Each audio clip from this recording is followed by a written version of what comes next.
Alright, today we're going to cover how you properly prepare wood for a finish.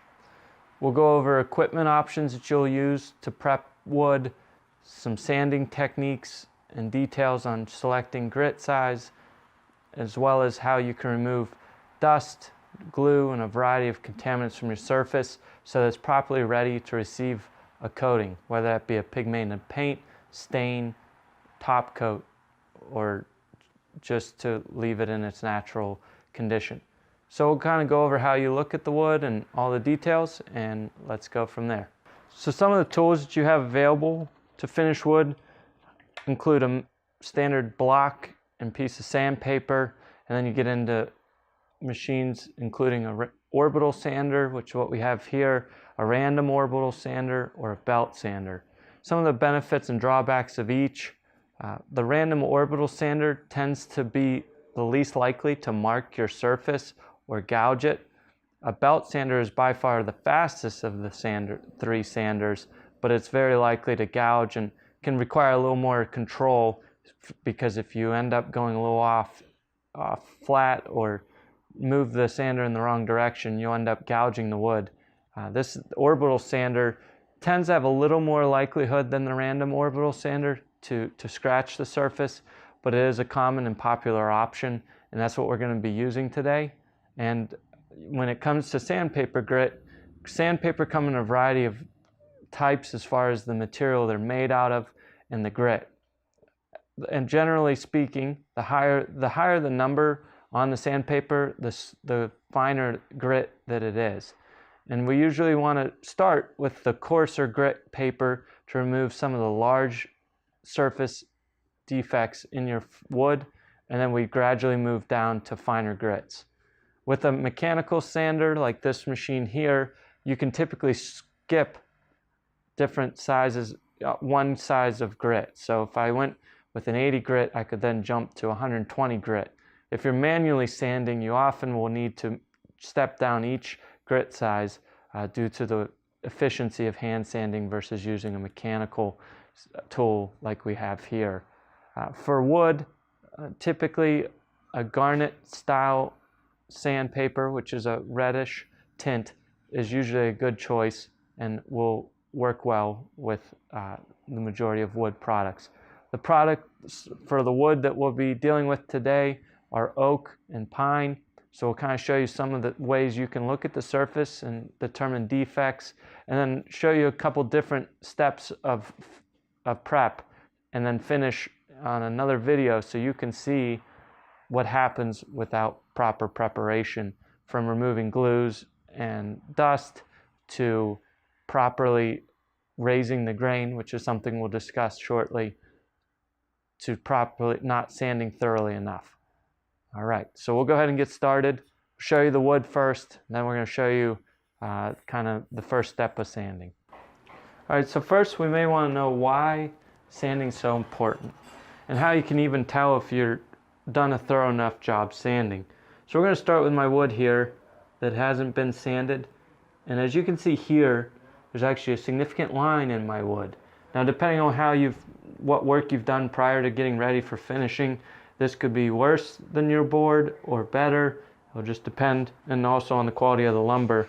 Then up here you see small scrapes and scratches. Ultimately, and I also have some dirt there from my own hand. If none of those issues are addressed, all those will show up in your finish. So we have to be sure to address those with proper sanding.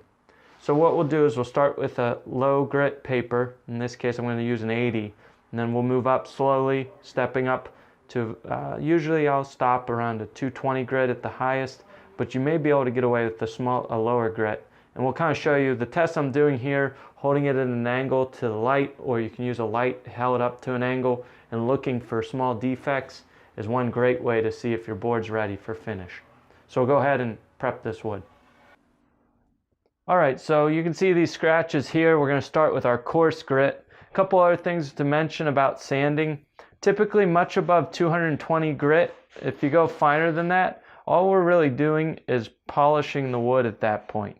You won't even, and when it comes to actually applying the stain, you wouldn't visibly be able to see the difference that the finer grit above 220 made. In fact, depending on the stain you're using, you may end up smoothing the surface so much that the stain won't absorb. We have 3 types of sanders. If you're using an orbital sander like I will be, you want to start that sander off the wood, let it get to full speed, and then begin sanding. You don't want to press, as that can increase the likelihood of scratches. If you're using a random orbital sander, you start that sander with it on the wood and let it get up to speed. I'm going to start with an 80 grit garnet type paper. Garnet tends to be some of the better paper for the majority of wood, but there are a variety of options out there for depending on what you're doing and trying to deal with.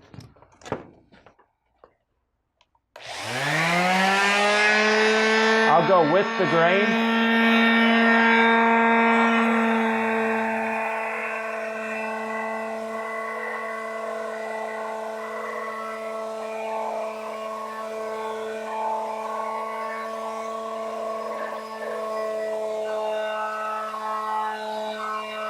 You want to hold it so it doesn't jump on you.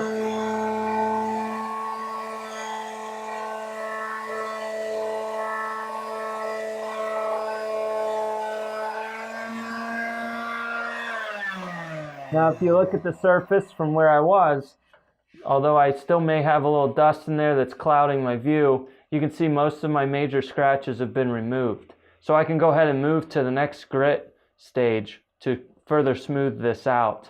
If you needed to better see the wood, you can use mineral spirits to wipe the dust off of it. That will not raise the grain. And we're going to show you what a raised grain looks like. It's something you have to address either with a sealer when you're getting ready to finish, or by what we call raising the grain intentionally. And we'll show you what that looks like. And I'm going to go ahead and smooth this down to the next step. This board's going to be a few different types. This will be fully prepped and sanded with grain raised prematurely. This will be non-grain raised over here, and then down at the end we'll leave it unfinished to show you what happens if you don't do the proper prep work. Alright, so next we'll drop down to 120 grit. Depending on what you're doing, you may stop here, you may go to 150. Much more than that, you're not necessarily going to need it. We're actually going to do this board in a couple different final grit levels, so you can see the difference when we finish this tomorrow, to see kind of what you get when you get finer grit, that ultimately won't show that much in your actual finished product.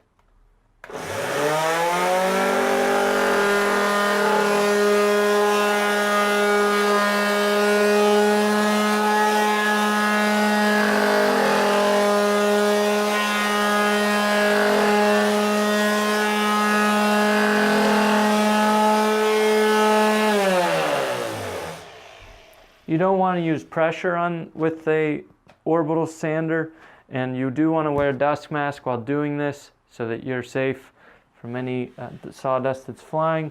I'll drop it to the final grit level, but each step's the same. With an orbital sander, you start it off the part and then put it on the wood and begin sanding. A random orbital, you can start on the wood. We'll drop this to 220 grit as the final stage. We'll do another section with 120, and we'll leave one stage completely unsanded so you can see what you get as a result. If you have any divots, you can use wood paste. Typically, if you need to match the color of the wood paste to your finish, post-match, doing the color match after the wood paste has dried will be the most effective route, but that is more difficult. So you could use a pre-colored wood paste, which is easier, but sometimes isn't quite as effective at getting an exact match of color. If it's a significant portion of wood that you need to fix, like a splice or a gap, you could use a wood wedge, and then you'd have to secure it in the space and then sand down the excess. And after that, make sure your glue has been removed from the surface of the wood. Acetone removes the majority of wood glues and will work for the majority of cases. Some glues will not be removed well with any thinner, like an epoxy, and that's why we typically won't use those with wood. So we'll go ahead and show you. We'll get this all sanded up. This is pine, and then we're going to do the oak board as well, and we'll show you each of these tomorrow once we're done sanding them and give you an idea.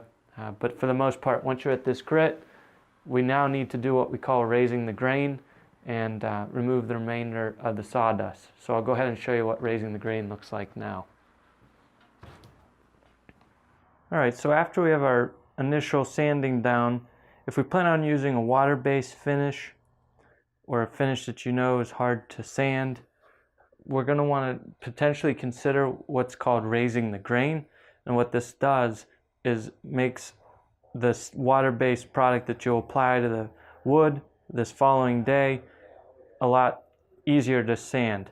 Failure to raise the grain or to deal with the grain that raises will cause the surface of your wood, when it's all done, to feel rough, because as the water is entering the wood fiber, it swells up, and that fiber sticks through your final top coat, which could be a lacquer or polyurethane or a varnish. And due to that, it can create roughness.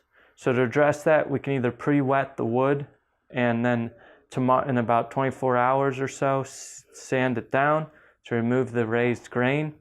We could use a non-grain raising stain, which is designed to spray and will not tend to swell the wood fibers.